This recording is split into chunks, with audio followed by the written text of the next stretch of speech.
Hey everybody, welcome back to Chris's O-Scale Train Layout. I posted a picture on my Instagram story, Chris Trains, the other day asking what people wanted to see next on the layout. And I had a lot of great responses. Thank you for those of you that follow me on Instagram. It's a way to give some more feedback on some of the things you want to see within the layout part of my channel. And the top two options were a review of the fleet, as well as a general overview of the layout, and then a running session. So today we're going to do a layout overview to kind of just do a walk around of this layout, some of the stats and facts of it that I have, and yeah, we'll go from there. A video that I want to come out with in the future is going to be about some of the mistakes that I've made on this layout. If you watch some of my previous videos, you'll know that this is not the first layout that I've made. It's the first one that I've done in the current house that I'm in.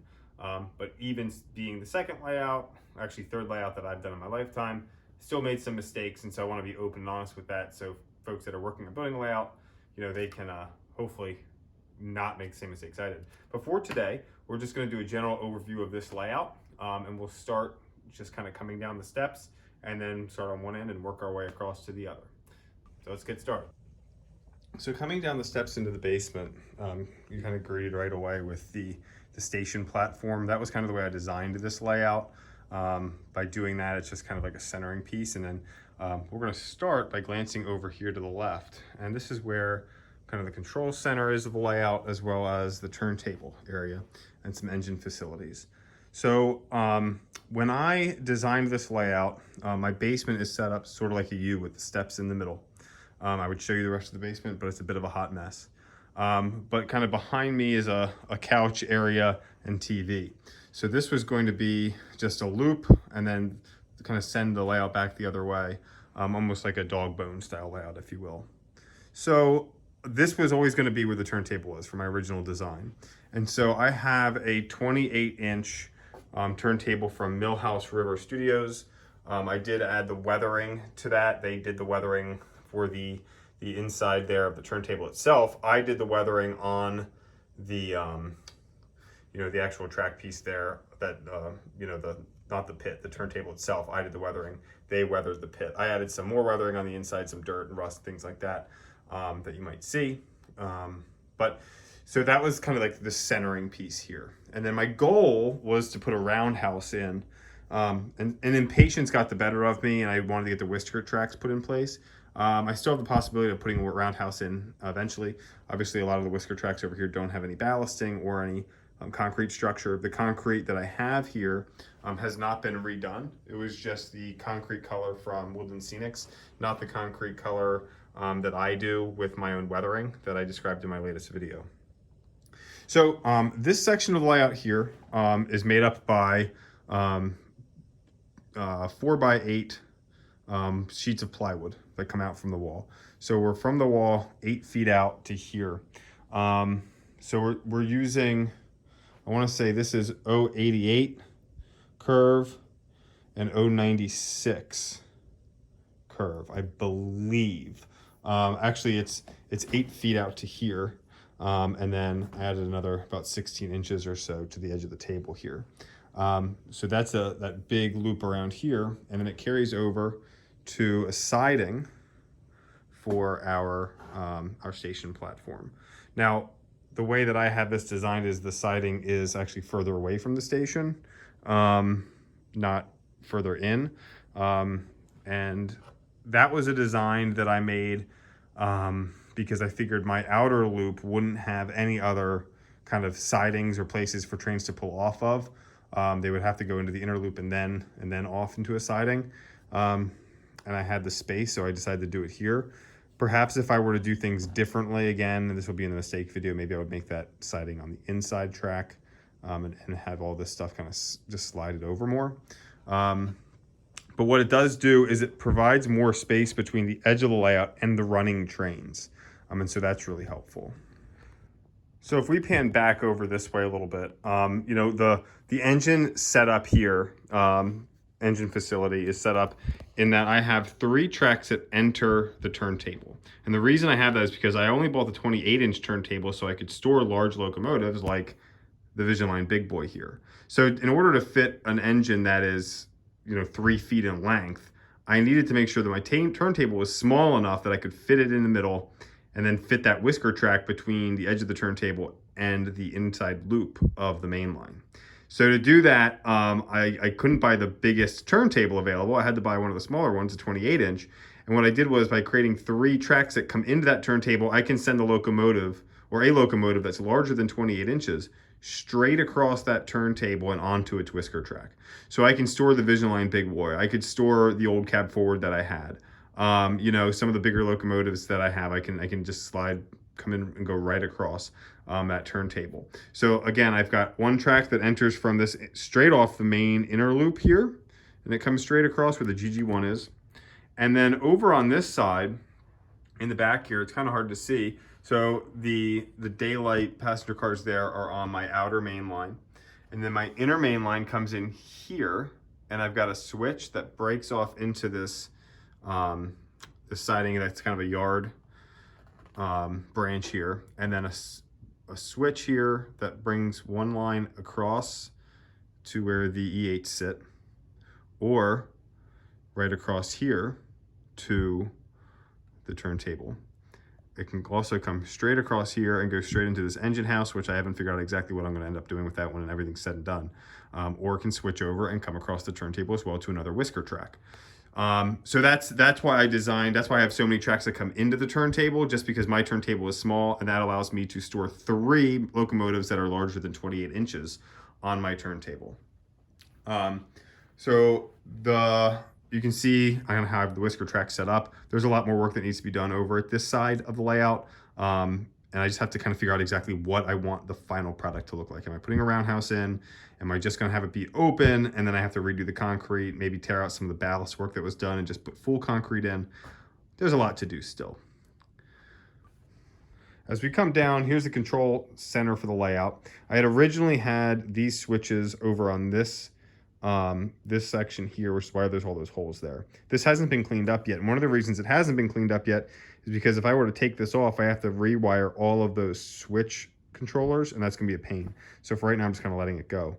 Here you can see the turntable. I've got a couple whisker tracks that haven't been powered up yet.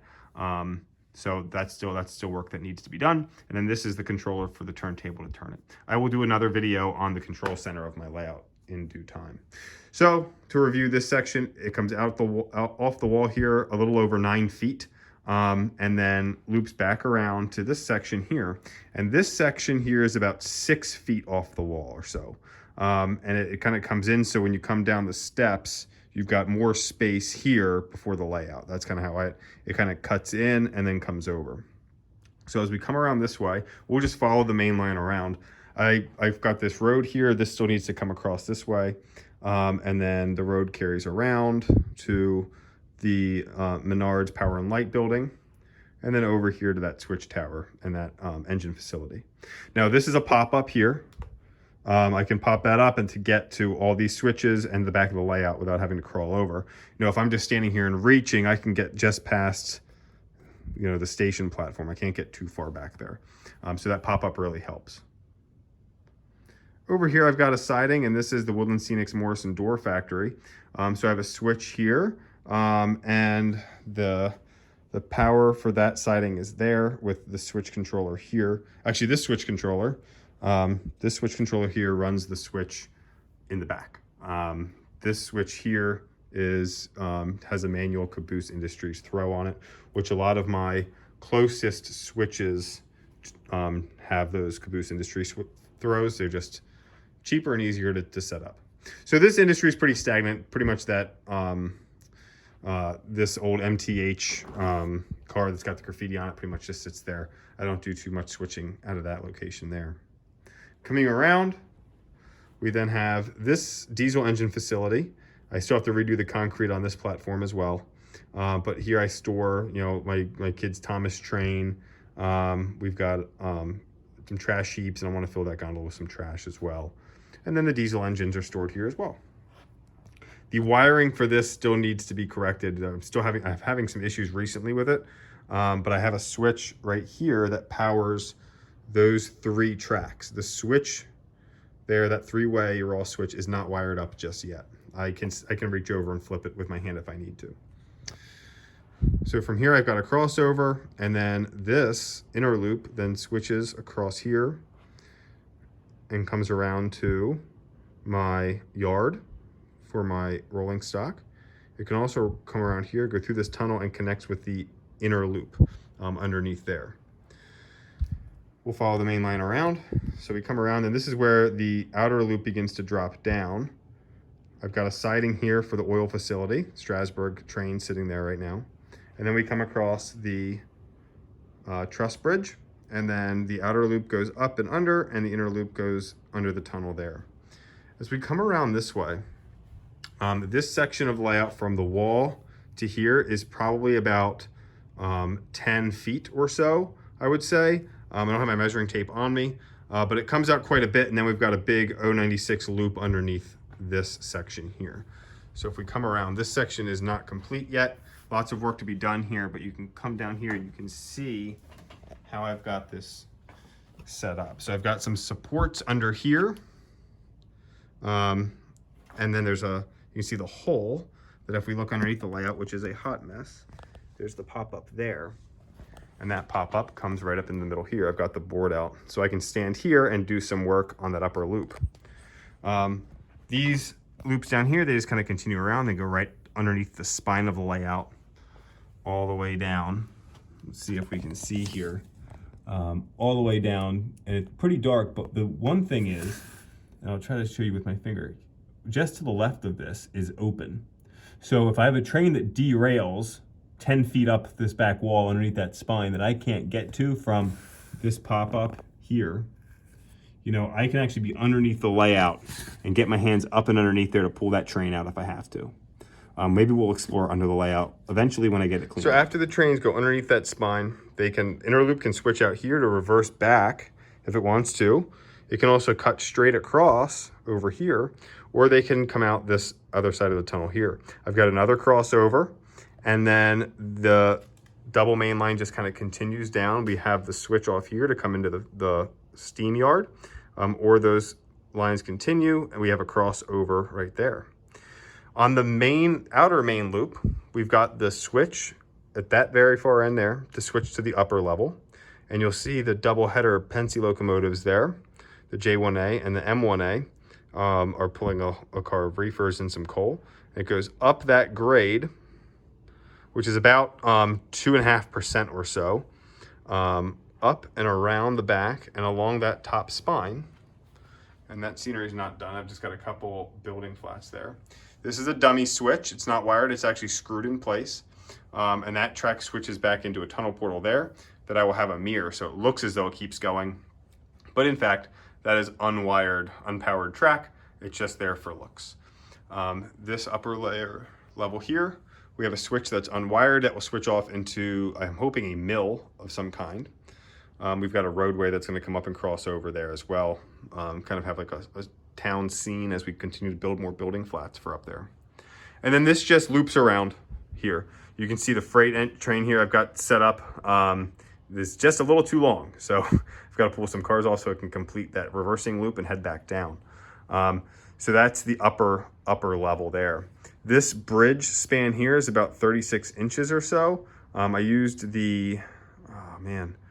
those girder sections, I want to say, are from Scenic Express, and I used 2 of them, or just about 2 of them, and I cut the chamfers off the inside and glued it together, and then put some weathering there so it looks like it's all one piece. Just down below, that's the engine yard.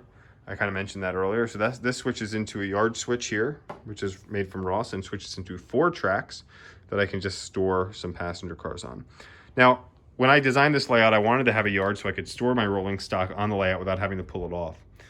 This would be a great area because it's so big for a town scene. You know, I could put some buildings and a road, and obviously have the road coming down from above, and make that like a town, which probably would make this look more realistic than what it does right now. It just looks crammed with trains down here.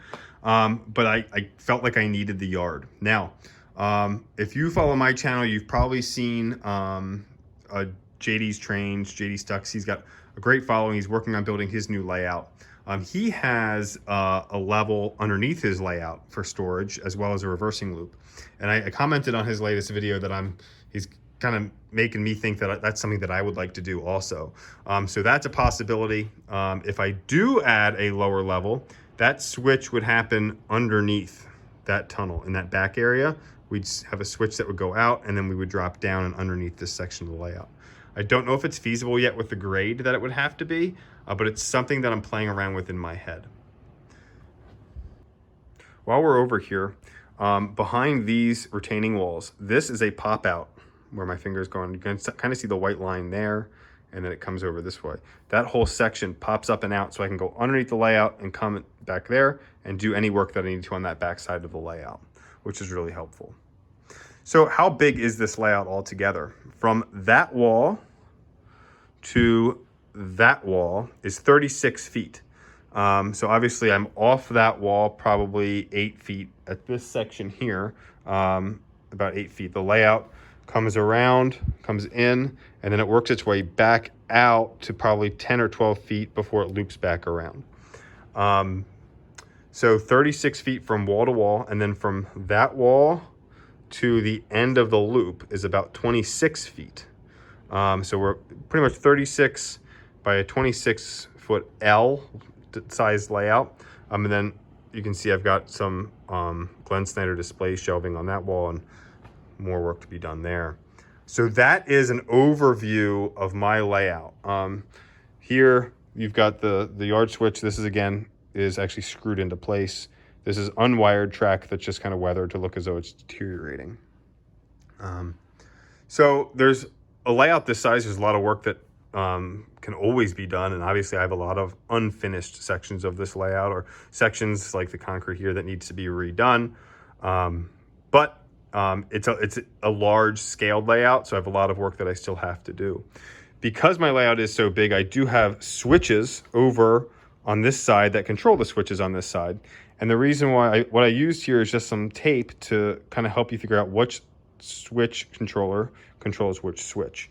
And so when my kids are down here, or they have friends over and they want to see the trains run and they want to switch the switches, they can then do that from here, since it's a little bit farther away to get all the way back down over there. Yeah, I think that pretty much covers the size and scale of this layout. I'm fortunate that I have a basement that when I finished it, I had the size to be able to put a layout this size in. The amount of track that I have, I couldn't tell you right now. I would really have to go back and measure and start counting. I mean, you can think about just the size from the feet, the dimensions, and then the radius of the curves. There's quite a bit of track involved in this layout. One other thing that I did when I designed this layout is I wanted to be able to run one train all the way around the layout without really having to do anything, and have it be able to go through multiple loops of track. So what I've designed is you can have a track here at this station on the outer loop. It comes around. It will switch in here. We can set these switches up. So it's going to switch to the inner loop. That train will go around the inner loop into the tunnel. The switch in the tunnel will bring that train out this portal. It will loop around, come through this switch here. So now it's reversed. Go around the layout, around the curve. At this crossover, it's actually going to be on the inner loop, inner loop. It's going to come all the way across. Where that daylight train is, I can actually have a train stored there because the train's never going to need that track. At this switch over here, it switches back to the outer loop, okay? It will come all the way around that outer loop.